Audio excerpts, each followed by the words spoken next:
My name is Howard Hutchinson. I have been a reader in 3 different churches over the last 35 years and enjoy the opportunity. Kevin Carroll, the Dean of All Saints Cathedral, asked me if I would make a video describing how I prepare to present the Old and New Testament readings when I'm scheduled to do so. This presentation is not meant to tell others how to do the readings, but instead, it is meant to describe how I approach doing them. Over the years, several people have commented favorably on the way I read, and if I can be of help to one or more readers, that will make this effort worthwhile. A video that has inspired me was made by Douglas Leal. His presentation takes 18 minutes and can be found on YouTube. It is titled Ministry of Lector with a dash space, an underlined space, SFPR in capitals, training video. It describes the same components to reading success that would be presented here. Our church administrator is excellent at reminding all of us when we are scheduled to read and does so a week beforehand.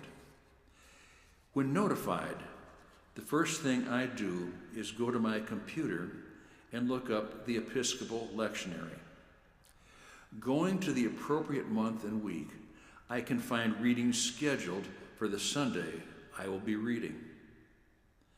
Occasionally, there will be alternate readings listed, and then I check with Kevin as to which one will be put in the bulletin and read on Sunday. Having located the readings in the lectionary, I scan them with my mouse and copy and then paste them on a regular size blank paper. Then I make the print as large as I can without using too many pages. If the paragraphs are large, I will break them down into smaller segments. One time, recently, I lost my place and took about 20 long seconds to locate it in the middle of a large paragraph. Breaking the paragraphs down into smaller segments helps to avoid this. If you do not have a printer, our church administrator can help. The next thing I do is look up biblical commentary on both the Old and New Testament readings if I am not already familiar with them. This is especially helpful when the lectionary lists readings from the prophets and Paul's letters that are sometimes hard to understand.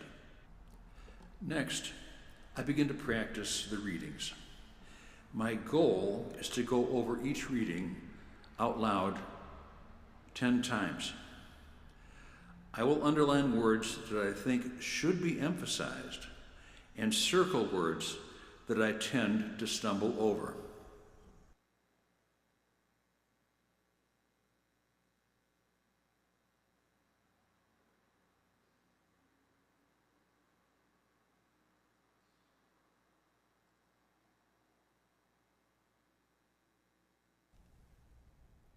A point that Douglas Leal makes is that interpreting the reading is far more effective than just reading in the text in a monotone. Drama and intensity are embedded in nearly all of the lectionary readings, and reflecting that energy in the print in the way it is read makes a world of difference to those listening. For example, if I were to read a section from 1 Kings correctly, but without emphasis, it would sound like this. Hear the plea of your servant and of your people Israel when they pray toward this place. O hear in heaven your dwelling place, heed and forgive. Read with underlining and with emphasis, it would sound more like this. Hear the plea of your servant and of your people Israel when they pray toward this place. Hear in heaven your dwelling place, heed and forgive. I also try not to read too quickly.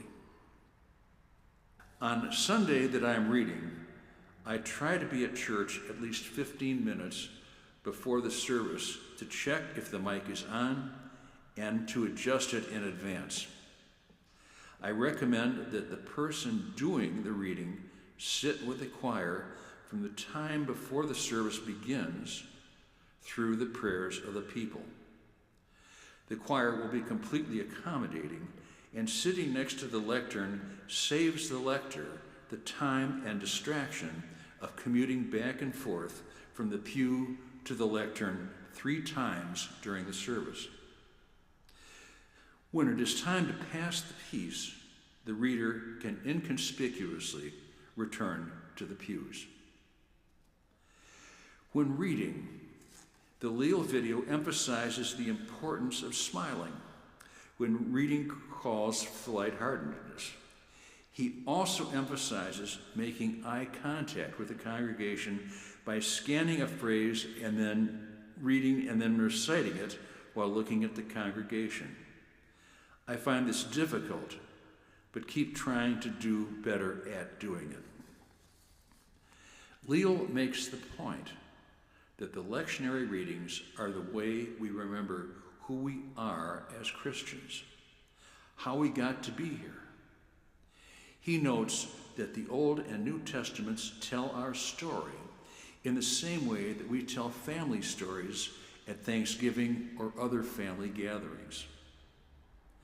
The lectionary readings are of first-rate importance in the Sunday service and, as such, deserve to be read with adequate preparation and respect. A final note, and a benefit of arriving early. The biddings and prayers of the people sometimes contain names unfamiliar to the reader. If you are not sure how to pronounce a name, ask Kevin or ask around. My experience is there is always someone who can help. Also, read the biddings and the prayers of the people with the same energy as the lectionary readings. When the prayers call for a moment of silence, I try and count slowly to 5 internally to give those in the congregation time to reflect and offer their own silent prayers. These are the thoughts that I have on the subject. I will gladly work with any reader who asks me. Thank you for listening.